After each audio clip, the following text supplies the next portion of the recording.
next ke kelompok terakhir, kelompoknya Mas Andi Faridz, Mas Majid sama Mas Adi. Silakan.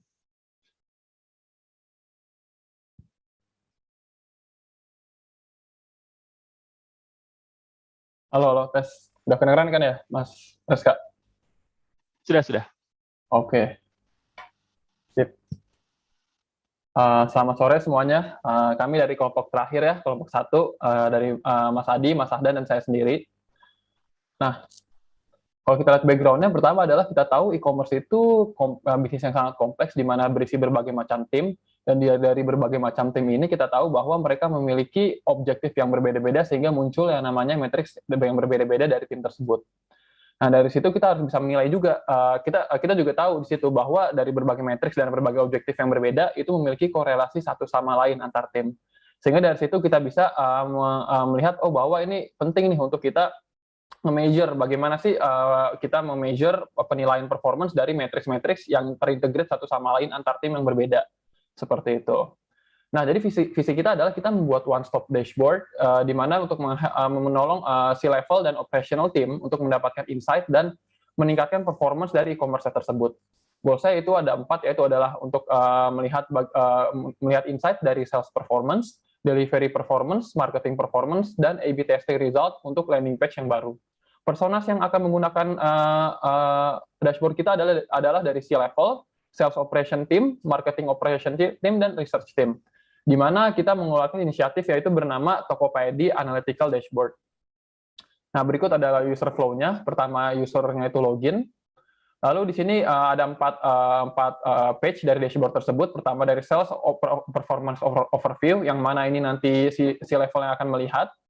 Lalu ada delivery performance dashboard, di mana ini nanti dari tim sales operation yang akan manage dashboard page tersebut.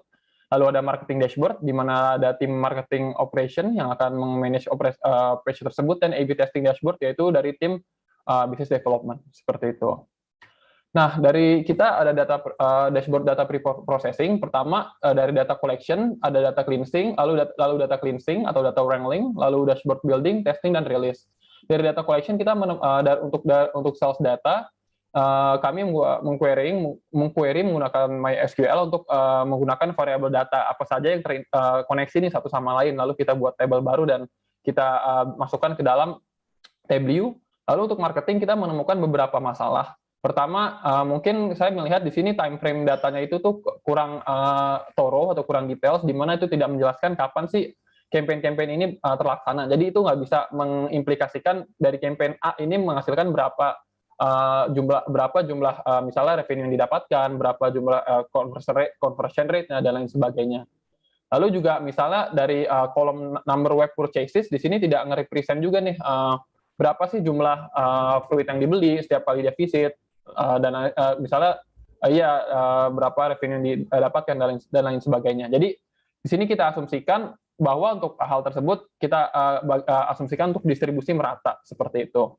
Nah, untuk data cleaning dan wrangling, kita prosesnya mungkin kita ada melakukan sales data set joining, cleaning non-value, lalu data translating, regex, profile classification, lalu juga kita melakukan RFM analysis. Di sini saya melakukan, kalau tadi kan ada menggunakan K-means, lalu juga kalau misalnya tadi Mas Junio menggunakan kayak leveling gitu kan 142 kayak gitu, klasifikasinya berdasarkan hal tersebut. Kalau saya menggunakan distribusi plot, jadi saya melihat distribusinya seperti apa, lalu melihat klasifikasinya, terbuatlah klasifikasi seperti itu. Tapi dari distribusi tersebut saya tentukan dulu threshold-nya seperti apa, lalu bentuk juga RFM scoring, lalu juga keluar profile segmentation-nya. Nah, ini ada, nah di sini mungkin prosesnya dari data pre-processing kita tadi secara overall ya. Nah, ini mungkin wireframe awal kita, niatannya seperti ini, namun ya kita bisa lihat nanti resultnya seperti apa. Rada berbeda soalnya. Nah, kita langsung aja ke ini ya, ke dashboard-nya. Langsung deep dive ke dashboard-nya. Nah, oke, bisa lanjut Mas Ahdan. Oke, jadi overview sales-nya, pertama kita di atas itu ada sales KPI-nya, jadi sebagai C-level mereka tahu status dari perusahaan mereka. Jadi dari matrix yang paling penting yaitu sales-nya, orders, customers, kemudian AOV. Kemudian juga secara overall cancellation rate. Jadi karena cancellation rate ini cukup penting karena memantau perkembangan seller mereka yang mereka punya, misalnya di atas 3% itu cukup bahaya. Jadi selalu harus kita punya cancellation rate, dan kemudian juga OOV, dan kemudian juga rating secara overall. Kemudian sales versus time-nya juga di breakdown bisa kita lihat dari per tahunnya. Kemudian itu juga bisa diubah ke bentuk kuartal ya, kalau misalnya itu di sebelah situnya ada. Nah, terus kemudian geser ke bawah itu ada sales by region. Jadi daerah-daerah mana sih, provinsi mana yang memiliki sales yang paling banyak serta orders paling banyak. Jadi dia bisa lihat kita ternyata di bagian Southeast ya, daerah Sao Paulo memiliki sales dan order paling tinggi. Kemudian di sebelahnya ada top 10 sales region, jadi region mana yang mempunyai penjualan paling tinggi, top 10. Kalau dari kita lihat ternyata memang daerah-daerah Southeast ya, untuk daerah yang memiliki order dan sales paling tinggi. Kemudian kalau kita geser ke bawah, di situ ada top kategori, jadi sebagai sales level mereka mempunyai insight kategori apa sih yang sekiranya paling menunjang ke perusahaan mereka, yaitu ada 10, ada beauty, health, gift, watches, dan seterusnya. Jadi kita bisa lihat juga kalau kita over itu ada EOV-nya, jadi kira-kira expanding customer itu berapa sih untuk tiap kategori. Begitu. Lalu sebelahnya lagi ada top sellernya, jadi si level bisa tahu seller-seller jagoan mereka ini siapa aja, diurutkan dari sales, orders, EOV, dan ratingnya. Jadi misalnya contoh ada rating yang turun sedikit padahal dia top seller, jadi kita bisa taking action untuk seller tersebut untuk meningkatkan ratingnya sebagai itu. Lalu ada overall delivery statusnya, jadi kira-kira secara overview barang-barang yang sudah terhitung berapa, sama yang sudah masih on hold, masih proses dan cancel berapa. Dan mungkin itu dari sales overview. Kemudian bisa lanjut ke berikutnya ke Mas Majid. Oke, thank you Mas Ahdan. Kalau sekarang kita akan move ke sales operation dashboard, di mana customer atau profile akan menggunakannya adalah sales operation. Di sini dashboard ini memiliki objektif dalam untuk menjelaskan. Tadi kan kalau tadi udah ada overview-nya kan, jadi kita ini akan lebih deep dive lebih dalam sehingga kita tahu action item apa saja yang diperlukan seperti itu. Nah, pertama mungkin konten yang diberikan adalah delivery dan review dashboard. Nah, di sini kita bisa lihat delivery-nya, order ID-nya seiringnya waktu. Nah, kita tahu, dari sini kita bisa melihat naik turunnya order delivery. Lalu kita juga melihat overall review-nya di sini dari time frame per bulannya. Nah, di sini kita bisa melihat bahwa rupanya bulan Maret ini memiliki overall atau rata review-nya itu paling kecil dibanding yang lain, dibanding di 2018 3,84. Nah, di sini kita bisa lihat juga nih kenapa sih di bulan Maret bisa turun gitu kan. Bahwa di sini kita bisa melihat jumlah reviewnya meningkat dari bulan Februari ke Maret, tapi kita melihat persentase rating bintang satunya itu meningkatnya drastis gitu, 2 kali lipat, sedangkan dari bintang 5-nya ini hanya meningkat sedikit gitu, hanya 10%. Nah, itu menyebabkan makanya nih ratingnya bulan Maret ini sangat menurun, seperti itu. Nah, dari sini kita juga bisa melihat nih, tadi kan pengaruh dari jumlah order kan bisa aja dari ratingnya, lalu juga kita bisa lihat dari gap analysis. Gap analysis itu apa sih? Itu adalah di mana kita melihat gap antara estimasi yang diberikan ke customer dibandingkan dengan arrival dates-nya, seperti itu. Jadi, let's say, kita lihat di bulan Juni ini gap-nya ada 19 hari, minus 19 hari. Itu berarti estimasi diberikan ke customer itu 20 hari, tapi rupanya di hari pertama udah nyampe. Berarti ada gap 19 hari. Berarti itu bagus dong, gitu, untuk POV customer-nya. Tapi untuk POV kita sebagai e-commerce, kita berarti dalam memberikan estimasi ke customer itu kurang tepat sasaran gitu. Ada gap 19 hari gitu. Jadi sebenarnya kalau POV customer itu bagus karena gap-nya lebih tinggi, itu lebih bagus. Mereka nyampe-nya lebih cepat. Tapi kalau untuk kita memberikan estimasi analisis nyampe-nya itu sangat kurang gitu kan. Better jika gap-nya itu 0 seperti itu. Nah, selain dari gap analisis, kita melihat juga nih apa sih yang mempengaruhi order tersebut performance-nya. Kita juga bisa lihat dari cancellation rate-nya ini secara overall. Nah, kita bisa lihat di sini, rupanya bulan Februari paling tinggi 1,1%, peak-nya, dan bulan Agustus. Nah, di sini kita bisa lihat secara details gitu. Dari jumlah cancel-nya dan delivered-nya. Jadi kita bisa lihat di sini per segmen-nya. Kita misalnya melihat dari cancel-nya ini, ngebandingin antar bulan kok ini naik, nih turun, seperti itu. Begitupun delivery. Di sini juga kita bisa lihat perbandingannya. Oh, rupanya di sini naik, mungkin delivery-nya juga turun gitu. Jadi kita bisa bandingin antar cancel dan delivery, seperti itu. Nah, jadi kita lihat nih, dari cancellation rate ini, mana sih yang tinggi gitu kan. Let's say misalnya di bulan Februari, 1,1%. Kita lihat di sini apa yang disebabkan dari cancellation rate yang tinggi. Produk apa saja sih yang terkena, yang menyebabkan hal tersebut gitu. Nah, di sini kita bisa melihat di bulan Februari 2018, produk-produk mana yang memiliki cancellation rate yang tinggi. Nah, kita bisa lihat di sini sebagai contoh arts dan juga fashion sales, fixed telepon. Nah, kita bisa lihat di sini fixed telepon ini cancellation rate-nya termasuk tinggi. Begitupun misalnya kita lihat di bulan Maret, di sini kita lihat ordernya sangat banyak, tapi cancellation rate-nya juga tinggi, berarti ini juga sangat parah kan, gitu. Nah, misalnya kita sebagai contoh kita ambil fixed telepon di sini. Nah, kita lihat di sini fixed telepon. Oh, rupanya apa sih selain cancellation rate, apa sih yang menyebabkan performance-nya turun gitu. Kita lihat dari average delivery duration-nya secara overall. Di sini asumsinya adalah kita tidak melihat jaraknya dan tidak melihat kualitas dari kurirnya tersebut gitu. Karena kan nggak ada datanya juga kan, seperti itu. Lalu juga kita lihat di sini tadi yang fixed telepon dari lihat delivery duration-nya, lalu juga kita lihat dari produk review-nya fixed telepon. Bagaimana sih, apakah misalnya produknya turun, reviewnya turun atau tidak, seperti itu. Nah, di sini kita juga bisa melihat, oh, seller cancellation rate-nya. Seller mana sih yang cancellation rate-nya itu sangat tinggi, seperti itu. Nah, ini untuk sales operation page-nya. Lalu kita langsung next ke marketing page. Nah, untuk marketing page ini objektif yang akan menggunakan adalah marketing operation team, di mana objektif mereka itu ingin melihat nih campaign mana saja yang sudah mereka lakukan itu yang menghasilkan result yang sangat bagus, conversion yang bagus gitu kan, revenue yang bagus.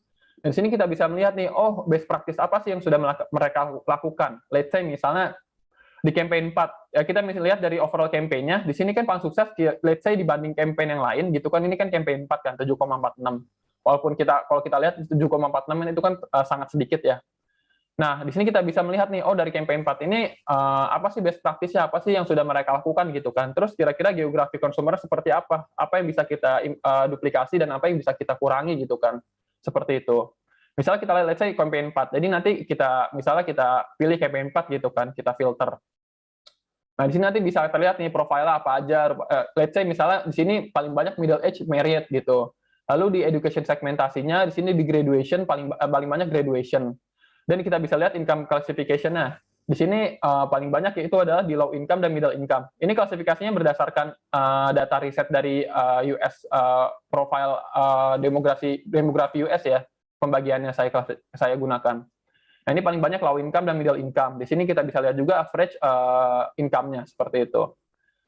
Nah, dari sini kan kita sudah mengetahui kan profilingnya berdasarkan geografinya. Namun, kita juga harus mengetahui behavior-nya juga gitu. Makanya kita menggunakan RFM analysis.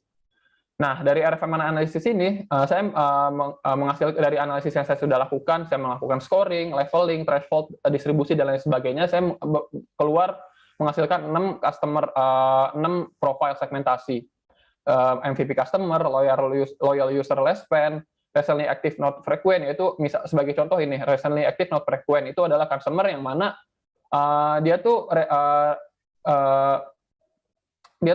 aktifnya baru recent, tapi frekuensinya dia tinggi, frekuensinya dia rendah, tapi monetisasinya tinggi, seperti itu. Atau enggak misalnya churn customer, berarti dia resensinya itu sangat tinggi, tapi frekuensinya resensinya rendah, resensinya tinggi, frekuensi tinggi, dan juga monetisasinya itu tinggi, seperti itu. Nah, kalau kita lihat di sini dari segmentasinya, kita lihat campaign mana sih customer ini banyaknya di campaign mana. Kita bisa lihat di sini tadi kan. For example, kita ambil campaign 4. Kita lihat di sini, oh, rupanya di sini campaign 4 ini paling banyak yang mengikuti adalah low activity high value user. Nah, kita bisa kunci nih. Kita bakal look up lebih dalam untuk low activity high value user. Dan juga mungkin kita bakal lihat juga nih yang paling sedikit loyal user less spend. Seperti itu.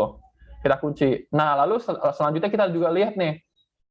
Nah, kalau yang seperti tadi saya bilang, itu kan distribusinya merata ya. Jadi kita asumsikan distribusinya merata. Jadi di sini kita bisa lihat dari misal tadi kita filter kan campaign 4 kan. Kita lihat di sini, oh, dari campaign 4 ini market size-nya paling banyak tuh revenue-nya yang buat siapa sih, segmen mana gitu. Lalu juga produk mana yang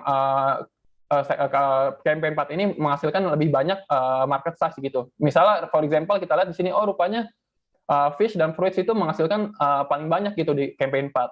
Nah, ini kan bisa menjadi best practice kan. Rupanya campaign 4 ini baik untuk campaign produk-produk fish dan fruits, dan kita bisa duplikasi ke depannya gitu. Nah, selain itu kita juga bisa deep dive lebih dalam. Tadi kan kita sudah kunci kan, misalnya kita ingin look into low activity high values dan MVP customer, karena kita lihat di sini kan dia paling banyak dan paling sedikit. Nah, for example, kita low activity high values yang tadi paling banyak, kita di sini bisa lihat nih, misalnya kita pengen nge-capture mana dari geografinya, kita mau capture, misalnya di sini kita lihat market size-nya ini paling besar kan, kita lihat di sini middle income kan. Nah, ya udah kita coba low activity high values, kita lihat middle income, lalu kita lihat market size-nya nih. Kita kira-kira mau meng-capture segmen mana? Apakah old, middle age, atau yang adults gitu kan? Nah, di sini kita bisa lihat, rupanya market size paling besar itu middle age. Ya udah kita coba prioritasin middle age ini. Lalu di sini kita lihat juga average income-nya, kurang lebih sama dong. Berarti tidak ada masalah jika kita memilih middle age ini, gitu. Kita lihat average number web visit, bener nih, dia paling banyak dibanding old dan young adults, ini middle age ini paling banyak frekuensinya gitu. Dan begitupun juga resensinya, seperti itu. Jadi kalau misalnya untuk campaign 4 ini bagusnya untuk kita nge-capture middle age dibandingkan old dan young adults, seperti itu.